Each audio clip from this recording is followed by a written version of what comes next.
Good morning everyone, it's J.Lo Searle. It's June 18. It's a Thursday. Happy birthday sa aking friend na si Eugene in heaven. Si Eugene Hall. Happy birthday to you. And nandito na tayo sa petrol station. Nagpa-gas lang ako. And then pupunta na tayo sa service center kung saan natin ipapa-service si Yuki. And yun. I'll see you later guys. Bye for now. Okay guys, naiwan ko na si Yuki. Alas 8 pa yung appointment niya. Buti lang maaga tayo kasi pinasok na siya. Nandun na siya.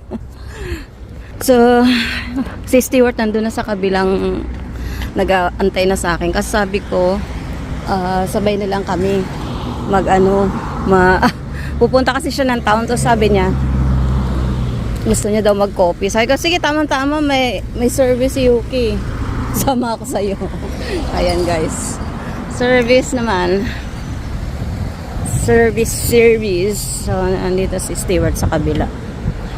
Dito ko siya pinag-park kasi nga dito, ilang piraso lang yung parking, 4 lang. Dito maluwag pa dahil sarado pa naman yung bilian ng sasakyan. Kapag walking ng konti. Aga niya. Sabi ko alas 8, 7:30. Baka nga wala pang 7:30, nandiyan na yan. Kaya buti na lang talaga nakawiwi tayo dun sa petrol station. So tingnan ko kung saan kami pupunta ngayon. Nakahiga siya. Nakahiga ang mama. Tulog.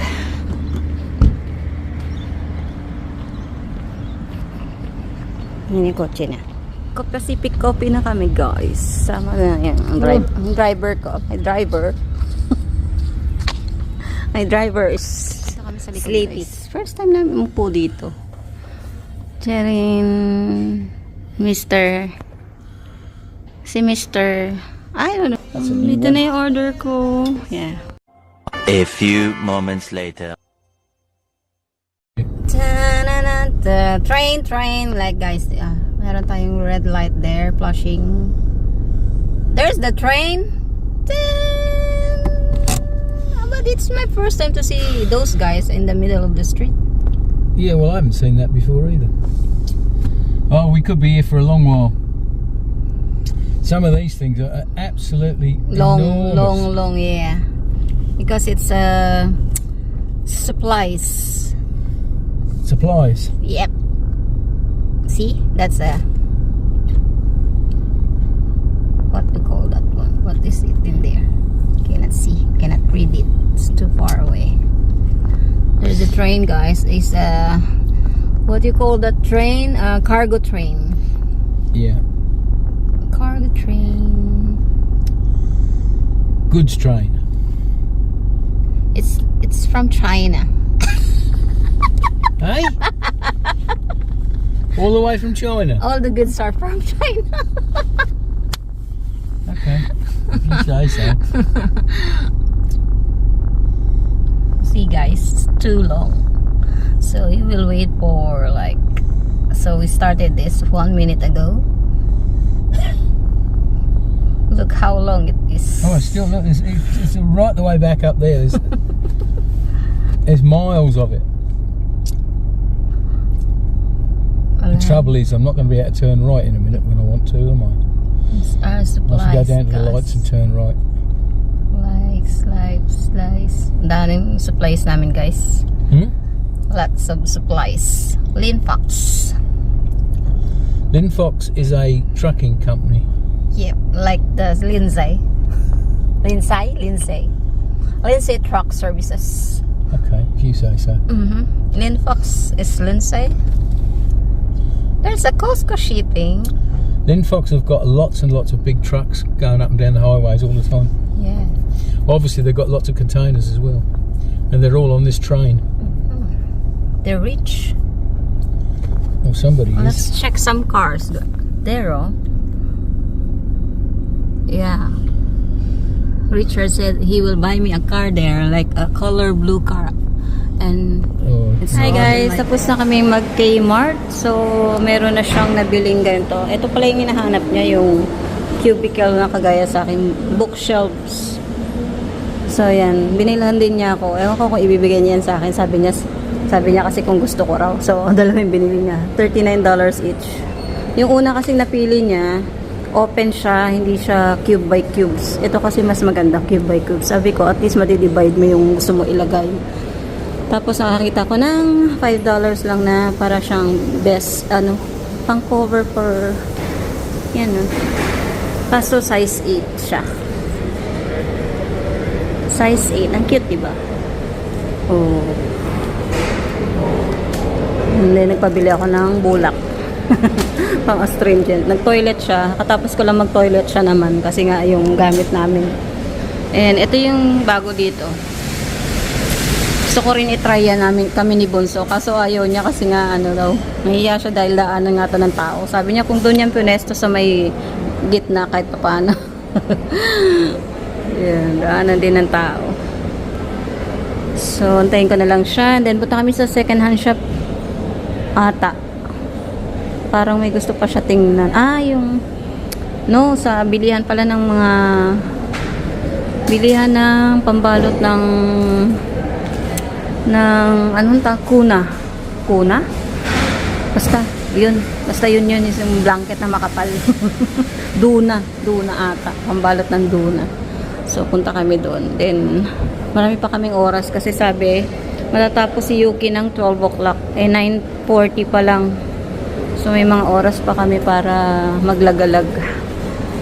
So, see you later, guys. Update ko kaya nung meron mamaya. Wife before, he used to bring me everywhere. She used to bring me everywhere. Your previous lover. No, the previous landlord. Previous lover's Landlord. Yeah.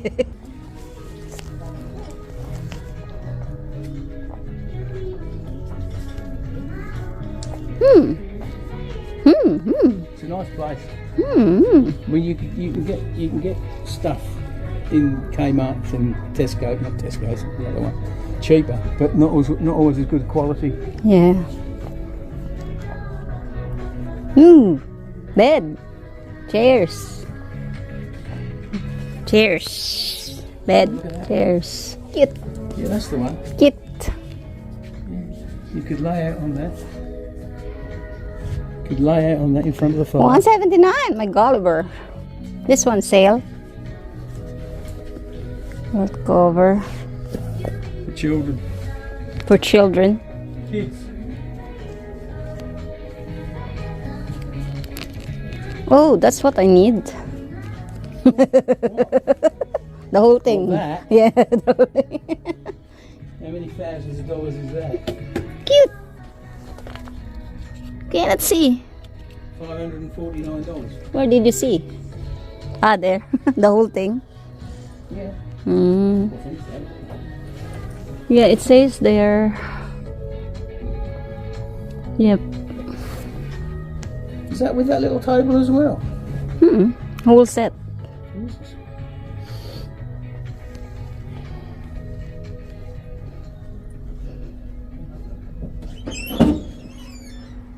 This is quite comfortable.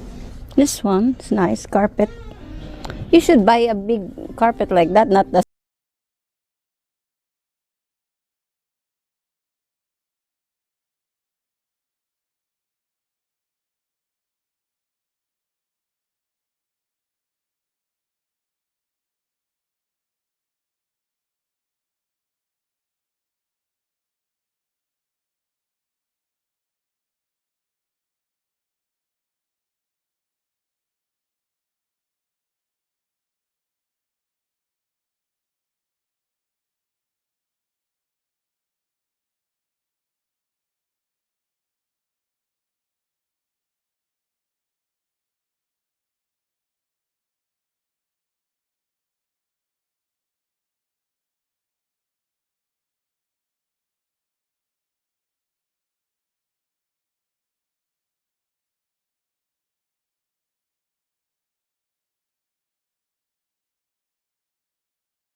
sort of a cake did you get?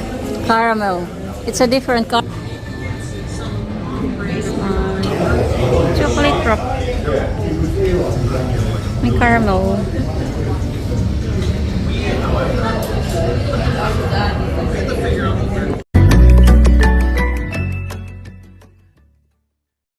Hi guys, we're back sa Hinkler. So, iniwanan na ako ni Stewart, natid niya na ako sa service center. Pinik up na natin si Yuki. So far, okay naman siya. Wala namang problem. Lahat na ayos na nila.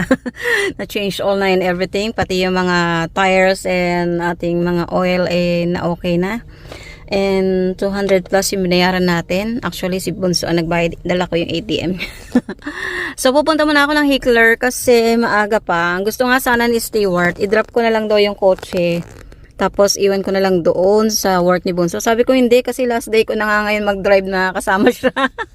Dahil magsa-solo driving na siya simula tomorrow. Kaya sabi ko, samantalahin ko na kasi baka hindi ko na magamit yung kotse niya. So, punta muna ako sa, kasi mga 1:30 pa ata ang out ni Bunso. So, punta muna ako ng Hinkler, papalamig lang ng konti. And then, magto-toilet na din. Nabusog ako, puro sweets ang kinain natin ngayon. And biruin nyo, kumain kami ng 8 o'clock, 8:30 yata yun. Tapos kumain na naman kami ng 10 o'clock. 2 hours agap, lang, pagitan. So, punta muna ako Hinkler.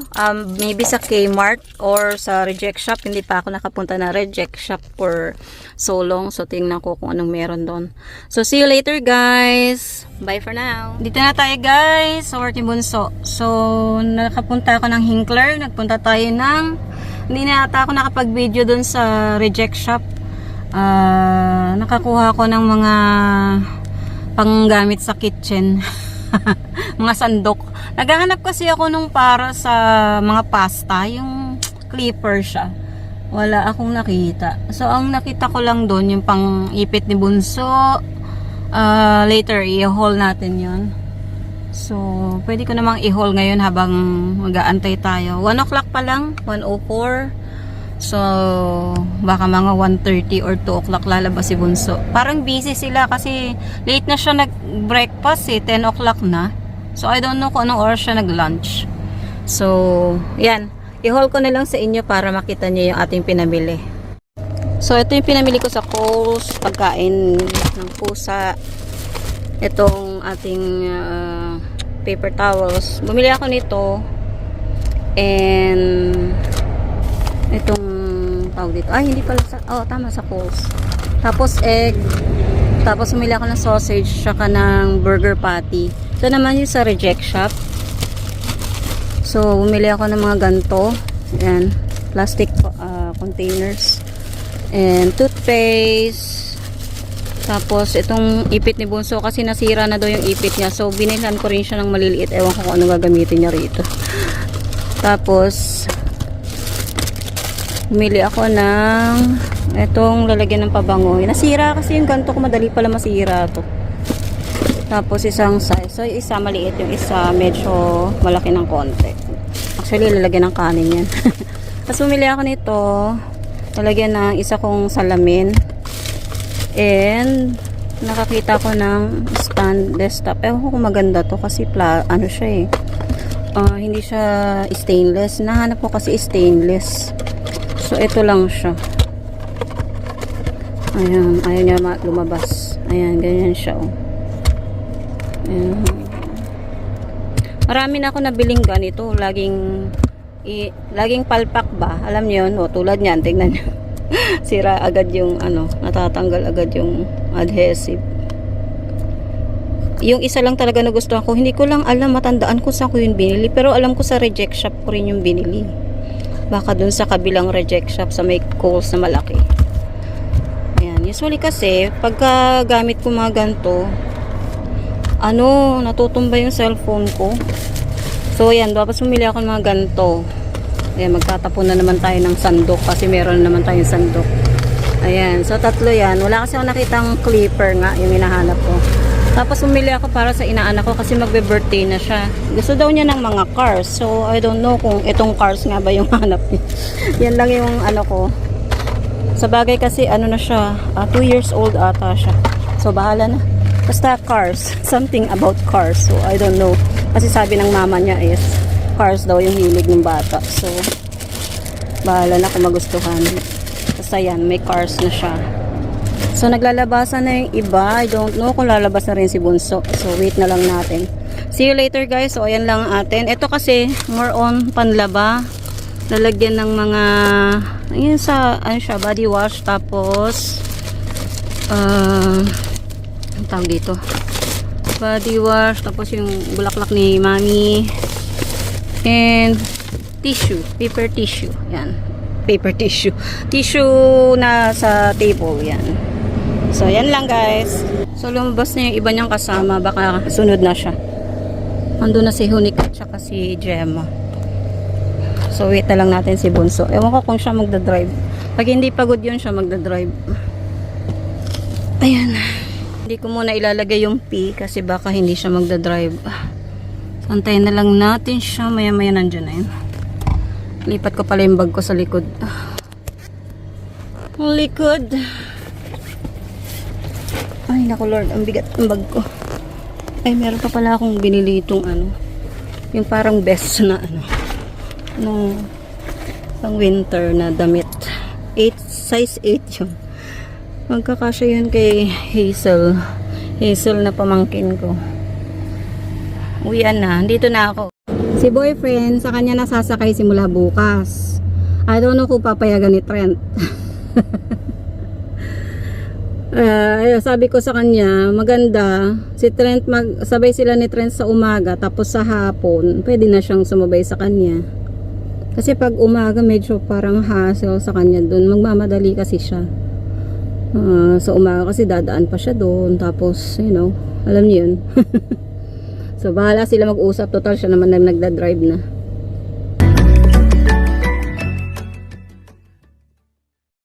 And dito na ako sa bahay guys. Maagang lumabas si Bunso, magwa 1:30. Wala pang 1:30, mga 1:18, 1:20 pa lang yata yun. So nakapagsalang ako ng labahan ko, inaantay ko na lang siyang mag-rinse. Actually 2 loads yun, first load pa lang yung nagagawa ko. And ito na yung mga pusa.